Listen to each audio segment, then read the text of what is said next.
खबर पर चर्चा करने के लिए। और अब हम बात करेंगे आज की खास चर्चा की। और आज की जो खास चर्चा है वो एक गंभीर समस्या की तरफ ये चर्चा है। आपने राजधानी दिल्ली में शाहीन बाग का आंदोलन देखा था। दिल्ली एनसीआर में आपने किसानों का वो 1.25 साल तक चलने वाला आंदोलन देखा था। कुछ ऐसी ही कोशिश एक बार फिर से हो रही है। इसी पर आज हम खास चर्चा करने वाले हैं कि सुप्रीम कोर्ट में सुनवाई पूरी होने के बाद भी दिल्ली के जंतर मंतर पर पिछले 10 दिनों से भी अधिक समय से कुछ खिलाड़ियों का प्रदर्शन चलता ही जा रहा है। क्या है मकसद इसके पीछे? जब सुनवाई पूरी हो गई, शीर्ष अदालत ने पहलवानों की याचिका बंद कर दी है और कहा है कि आगे के मामलों के लिए दिल्ली हाई कोर्ट जाएं। और साथ ही सुप्रीम कोर्ट ने कहा कि याचिका का उद्देश्य तो पूरा हो गया है, क्योंकि एफआईआर भी दर्ज कर ली गई है और पहलवानों को सुरक्षा भी प्रदान की गई है। यही 2 मांगे की थी पहलवानों ने, कुछ प्रदर्शनकारी खिलाड़ियों ने। तो उन्होंने कहा है कुछ खिलाड़ियों ने कि हम अदालतों की बात नहीं बल्कि खाप पंचायतों की बात को मानेंगे। खाप पंचायत उतर गया मैदान में, जंतर मंतर पर पहुंचने लगे हैं कई राजनेता और आंदोलनजीवी, और पूरे मामले में अब राजनीति हो रही है। दूसरी तरफ पीटी उषा जैसी प्रसिद्ध और देश का नाम रोशन करने वाली एथलीट के पहुंचने पर उनके साथ बदसलूकी की गई, ऐसा आरोप है। जंतर मंतर पर चल रहे धरना प्रदर्शन में समर्थन के लिए अब उतर गए हैं कुछ खाप पंचायत और कुछ किसान संगठन भी। सवाल उठ रहा है, क्या एक बार फिर से शाहीन बाग और तथाकथित किसान आंदोलन जैसा माहौल बनाने की कोशिश हो रही है? कुछ लोग किसी न किसी बहाने हर मामले में आ जाते हैं आंदोलन और राजनीति करने के लिए। आखिर क्या है ऐसे लोगों का एजेंडा? यह बड़ा सवाल बन रहा है। इस पूरे मामले पर केंद्रीय खेल मंत्री अनुराग सिंह ठाकुर ने क्या कहा है, आइए सुनते हैं। जहां तक खिलाड़ियों के मांगों का सवाल है, मैं यही कहूंगा, निष्पक्ष चुनाव की बात कही थी, आयोग वो भी करवाने वाला है। एक कमेटी के गठन करने की बात कही थी, वो भी कर दी गई है। एफआईआर दर्ज करने की बात कही गई, दिल्ली पुलिस ने वो भी कर दी। निष्पक्ष जांच चाहते थे, दिल्ली पुलिस वो भी कर रही है। और सुप्रीम कोर्ट ने भी अपना निर्णय दे दिया है। मेरा आग्रह सभी जो कुछ खिलाड़ी वहां पर प्रदर्शन कर रहे हैं उनसे अनुरोध है कि जो जो उनकी मांगे थी लगातार उनको पूरा किया गया है। कोर्ट ने भी अपना निर्णय दिया है और वो निष्पक्ष जांच को पूरा होने दें और दूध का दूध पानी का पानी और कड़ी कार्रवाई जो भी होगा वो करने का काम दिल्ली पुलिस करेगी कानून के तहत। तो केंद्रीय खेल मंत्री अनुराग ठाकुर ने यह बात कही। और अब इस मुद्दे पर चर्चा करने के लिए हमारे साथ जुड़ चुके हैं हमारे संवाददाता मुकेश शुक्ला, और साथ में रोशन गौड़ जी वरिष्ठ पत्रकार, और साथ में विजय कौशिक जी कांग्रेस के नेता। बहुत बहुत स्वागत विजय जी और रोशन सर आपका भी। मैं पहले मुकेश से जरा अपडेट ले लेता हूं कि कौन कौन से चेहरे वहां पहुंच रहे हैं। मुकेश, जंतर मंतर पर हमने देखा कि खाप पंचायत के लोग, तथाकथित किसान संगठन के लोग, जिन चेहरों को, बड़े प्रसिद्ध चेहरे हो गए आंदोलनजीवी नाम से, हमने उन चेहरों को शाहीन बाग पर देखा, हमने उन चेहरों को गाजीपुर बॉर्डर पर देखा, हमने उसको किसान प्रदर्शन, तथाकथित किसान प्रदर्शन के दौरान देखा। कौन कौन से चेहरे आ रहे हैं इसमें शामिल हो रहे हैं मुकेश? बिल्कुल लालचंद जी, ये जो पहलवानों का दंगल है ये इस तरह से देखिए हर दिन जो है रंग बदलता दिखाई दे रहा है। कौन इसमें चित होगा, इस पर सबकी निगाहें होंगी। जिस तरह से बृजभूषण जी लगातार आरोप लगा रहे हैं कि उनके खिलाफ एक भी सबूत मिल जाएगा तो वो खुद जाकर के अपने आप को सजा दिलवा देंगे, या उनको जो भी महसूस होगा वो खुद अपने आप को वहां पर खड़ा करेंगे अगर उनके लिए कोई भी जांच निकलती है। निष्पक्ष जांच कराई जा रही है, आईओसी इस पर पूरी नजर बनाए हुए, खेल मंत्रालय ने अपनी कमेटी बना दी है। लेकिन लगातार जो नेता हैं वो जाकर के वहां पर पहलवानों का ना केवल समर्थन कर रहे हैं बल्कि वो उनके इस आंदोलन को एक दूसरा रूप दे बैठे हैं। अब ये आंदोलन उनकी मांग का आंदोलन नहीं है। जिस तरह से डीवाई चंद्रचूड़ जो चीफ जस्टिस ऑफ इंडिया, उन्होंने कहा कि आपकी मांग की एफआईआर कर दी जाए, एफआईआर कर दी गई है। जिन लोगों को यहां पर जो शिकायत करता थे उनको सुरक्षा मुहैया करा दी गई है। इसके बाद आपके लिए अब यहां पर कोई काम नहीं है, आप हाईकोर्ट में अपील कर सकते हैं या लोअर कोर्ट में जा सकते हैं। तो ऐसे में आंदोलन खत्म हो जाना चाहिए। लेकिन अभी जो रेसलर हैं, चाहे है, साक्षी मलिक है, विनेश फोगाट है, इन्होंने मेडल जीते, नो डाउट इन्होंने देश का नाम रोशन किया, लेकिन अब जो इनकी डिमांड है वो कहीं ना कहीं अननेसेसरीली लग रही है, क्योंकि अब इनके पास कोई मुद्दा ही नहीं बचा है, ना ये जांच होने देना चाहते हैं। मेरी अभी कुछ दिन पहले नई दिल्ली डीसीपी से भी बात हुई थी, प्रणव राय जी बता रहे थे कि वो हर एक चीज में इनको कॉपरेट कर रहे हैं। उन्होंने वहां पर लेडी कॉप्स भी अपने जो सीनियर कॉप्स हैं उनको लगा रखा है, लेकिन उस दिन जो आम आदमी पार्टी के नेता थे जिन्होंने जाकर वो पलंग देने की कोशिश करी और माहौल बिगाड़ा, वहां से सारा का सारा जो गेम है वो बिगड़ता दिखाई दे रहा। अब ये किसान आंदोलन की तरह इसको दूसरे मोड पे ले जा रहे हैं, खा पंचायत को इन्वॉल्व कर रहे हैं, किसानों को इसमें लेकर के आ रहे हैं, उनके सीनियर लीडर्स को ला रहे हैं, तो ये अब एक उनकी मांग का कोई मुद्दा नहीं रह गया। लालचंद जी, आपको दिख रहा है कि अब इससे सिर्फ देश की जो छवि है वो कहीं ना कहीं खराब होती दिखाई दे रही है, धूमिल होती दिखाई दे रही है। प्रोटेस्ट इनको खत्म कर देना चाहिए। बने रहिए हमारे साथ मुकेश, आपसे और भी अपडेट लेंगे, लेकिन विजय कौशिक जी मुस्कुरा रहे हैं, तो पहले मैं विजय कौशिक जी के पास ही चलता हूं। विजय जी, उस प्रदर्शन में रॉबर्ट वाड्रा गए, प्रियंका गांधी अपने सचिव के साथ गईं, और वो सचिव जिनके ऊपर आरोप है और महिलाओं के उत्पीड़न का ही आरोप है, अंकिता दत्ता जो असम की कांग्रेस की नेता हैं, उन्होंने अभी गंभीर आरोप लगाए हैं। लेकिन कांग्रेस नेताओं का वहां जाकर के जो जाने का सिलसिला है, क्या कोशिश है विजय जी? क्या एक बार फिर से शाहीन बाग या फिर गाजीपुर बॉर्डर की स्क्रिप्ट लिखी जा रही है विजय जी? देखिए लालचंद्र जी, कांग्रेस इस देश की पार्टी है, इस देश की जनता के लिए संघर्ष करने के लिए बनी है।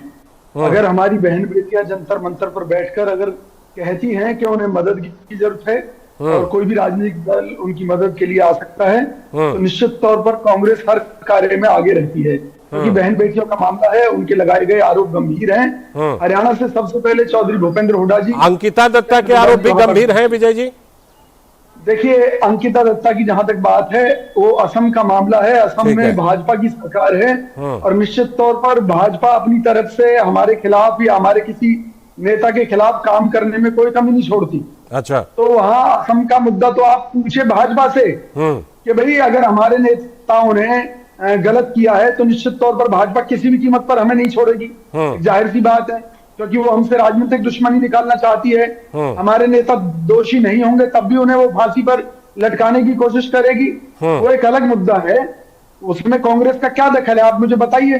ठीक है भाई, वहां तो भाजपा जो कर रही है गलत कर रही है। पार्टी के लेवल पर भी आप कुछ कार्रवाई कर सकते हैं ना, पार्टी के लेवल पर आप भी कुछ कार्रवाई कर सकते हैं। देखिए, अगर भाजपा अन्याय करेगी तो उन सबूतों को सामने रखकर हम निश्चित तौर पर हर गलत काम का विरोध करेंगे। अगर असम की सरकार, असम की पुलिस गलत करेगी तो निश्चित तौर पर उसका भी विरोध करेंगे। ठीक है, लेकिन एक कानूनी प्रक्रिया है, हम भी कानून का सम्मान करते हैं। ठीक है, ठीक है। हम कोई ऐसा नहीं है कि भाई हम कानून के खिलाफ हैं, लेकिन मुद्दा यह है कि जब देश की बहन बेटियां अगर जंतर मंतर पर बैठकर समझ गया, आपको एक प्लेटफॉर्म मिला है तो हम तो जाएंगे। ठीक है, ठीक है, प्लेटफॉर्म मिला है, आप उसका इस्तेमाल करेंगे ही करेंगे, बात बिल्कुल हम प्लेटफॉर्म की बात नहीं कर रहे, हम मदद की बात कर रहे हैं। अच्छा, ठीक है। रोशन गौड़ जी वरिष्ठ पत्रकार हमारे साथ जुड़े हुए। रोशन जी, आप ही के जरिए मुझे लगता है हम लोग ज्यादा बढ़िया से इस बात को समझ पाएंगे कि कौन लोग हैं इस प्रदर्शन के पीछे। जिस तरह इसकी शुरुआत हुई वहां तक ठीक थी, शुरुआत हुई, सुप्रीम कोर्ट में मामला गया,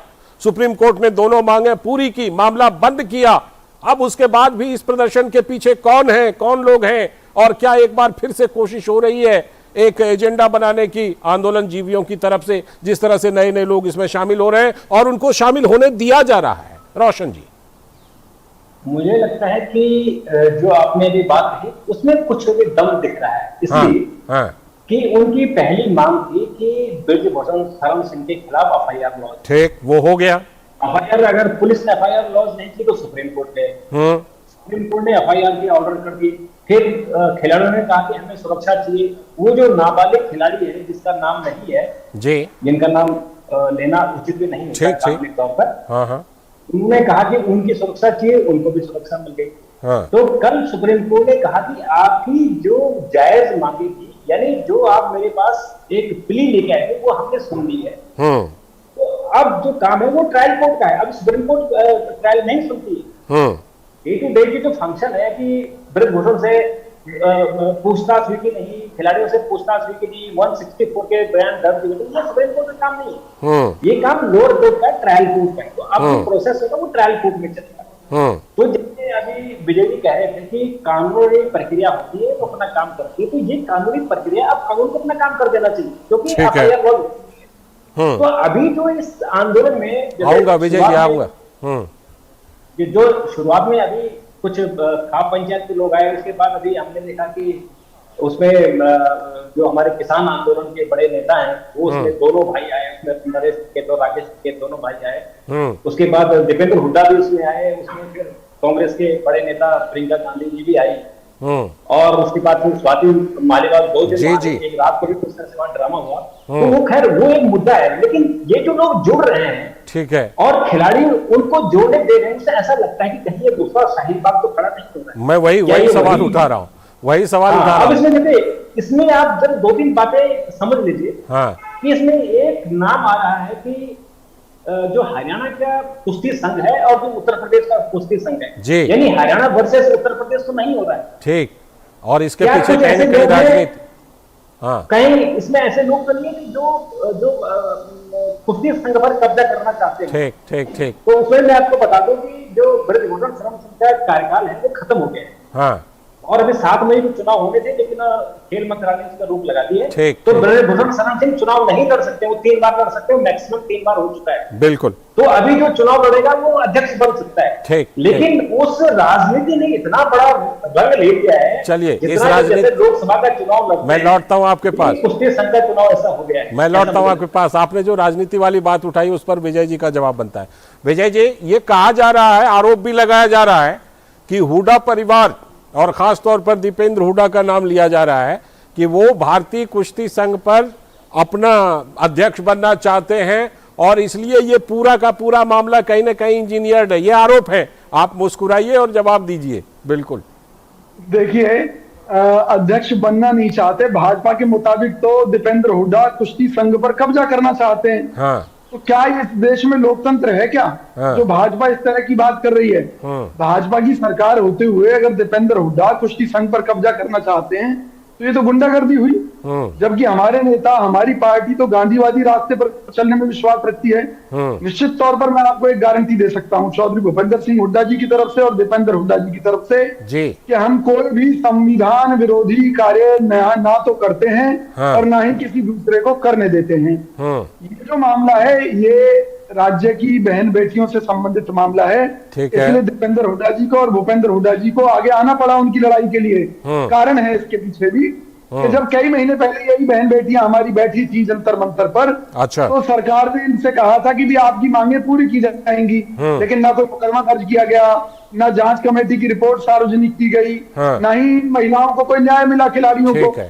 तो जब ये दोबारा जंतर मंतर पर बैठी थी और इन्होंने अपील की सभी से, सभी देशवासियों से कि भी हमारे धरने में आइए, हमारी मदद कीजिए, तब सुप्रीम कोर्ट के आदेश पर FIR। तो आपका ये कहना है कि आप लोग और तमाम लोग इसलिए पहुंच रहे हैं क्योंकि उन्होंने मदद मांगा, उन्होंने बुलाया। लेकिन मुकेश, जरा ये बताइए कि वो वहां पर पता नहीं कितने आंदोलनजीवी अब नजर आ रहे हैं, लेकिन जब PT उषा गई तो उनके साथ बदसलूकी होने का आरोप है, और ये तमाम पहलवानों ने, तमाम खिलाड़ियों ने उनके साथ बदसलूकी होने दिया।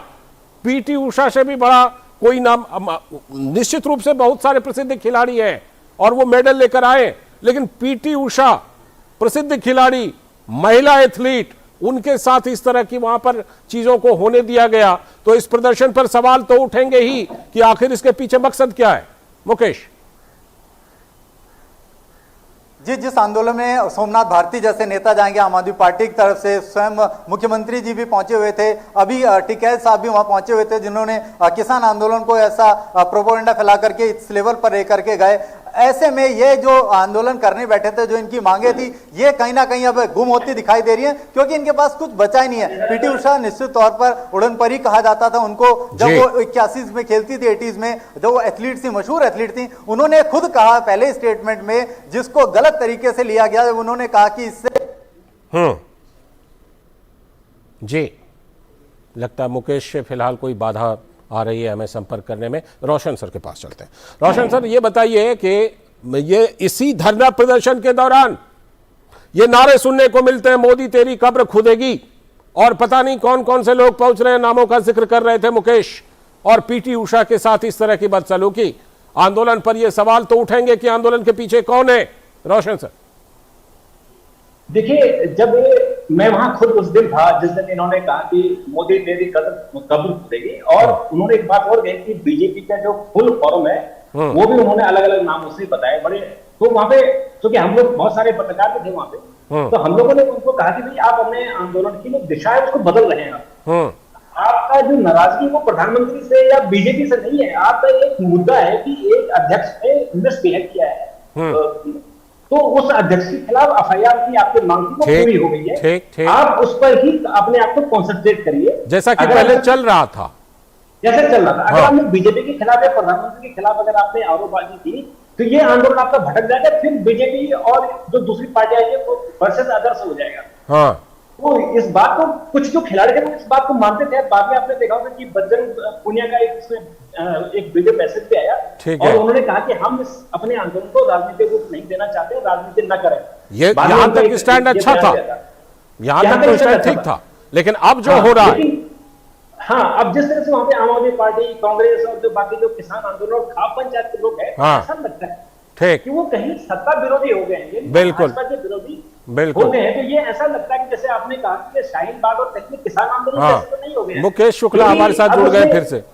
मैं मुकेश से ठीक मुकेश से एक टिप्पणी ले लेता हूं जी। आप रोशन सर बात पूरी कीजिए, फिर मुकेश के पास जाऊंगा। हाँ, क्योंकि उसमें एक फोटो अभी ऐसी भी आई है कि राकेश टिकैत और इन खिलाड़ियों की मुलाकात एक 5 स्टार होटल में हुई है। ठीक। तो फिर तब उसमें डाउट क्रिएट होगी, क्या ये जो 5 स्टार होटल में मीटिंगें हो रही हैं, ठीक, उसके पीछे वो टूल किट है, क्या ये एक प्लानिंग है? बिल्कुल, लग तो अब यही रहा है, लग रहा है कि पूरा टूल किट सक्रिय हो गया है। मुकेश, आप कह रहे थे कि राकेश टिकैत का वेलकम और पीटी उषा जैसी खिलाड़ी के साथ बदसलूकी।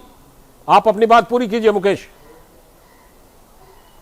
बिल्कुल लालचंद जी, जिस तरह से पीटी उषा ने कहा था कि कहीं ना कहीं इससे जो है वो हमारे खेलों की जो छवि है वो धूमिल हो रही है। पीटी उषा एक ऐसा नाम है इंडियन ओलंपिक एसोसिएशन का, उन्हें अध्यक्ष बनाया गया, एक बड़ी जिम्मेदारी उनके कंधों पर, और दुनिया जानती है वो कितनी शालीन है अपने गेम को लेकर के। उन्होंने कितने खिलाड़ियों को नया जन्म दिया, कितने खिलाड़ियों को उन्होंने एथलेटिक एरेना में ला करके खड़ा करा अपने बाद। तो वो कहीं ना कहीं इस जो प्रोटेस्ट में पहुंची, उनके साथ जो बदसलूकी साथी पहलवानों ने करी और ये कोशिश करी कि उनको नीचा दिखाने की कोशिश की गई, क्योंकि उन्होंने एक स्टेटमेंट जारी करके यह बोला था कि इसको शांतिपूर्ण तरीके से खत्म किया जा सकता है। जैसा अभी बताया सीनियर पत्रकार जी ने कि कैसे वो कर रहे थे। पहला जो उनका टास्क था वो ठीक था, वृंदा करार उन्होंने उनको भेज दिया कि नहीं, हम इसको पॉलिटिकल नहीं लेके जाना चाहते हैं। लेकिन अब तो इसमें एजेंडा साफ दिखाई दे रहा है, इसमें जो विरोधी ताकतें वो साफ दिखाई दे रही है, और ये जो मांग है, ये जो इनका डिमांड है वो कहीं और जा रहा है, एजेंडा साफ दिख रहा है, जो पलड़ा है वो कहीं ना कहीं और बढ़ता जा रहा है, क्योंकि वो खुल के सामने आ रहे हैं। वो कह रहे हैं अगर कोई भी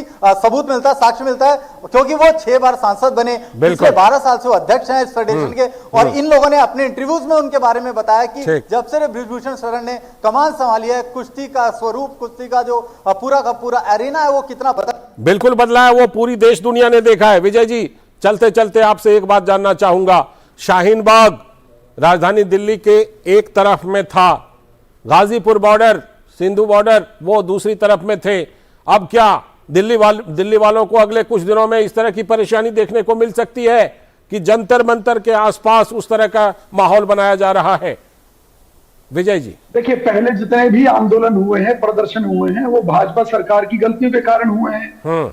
अगर शुरुआत में ही मोदी जी कृषि बिलों को वापस ले लेते तो किसानों को ना आना पड़ता दिल्ली। इसी तरीके से इन बहन बेटियों की मांग थी कि उसके खिलाफ एफआईआर दर्ज करें, बृजभूषण शरण के खिलाफ, और उसे गिरफ्तार करें।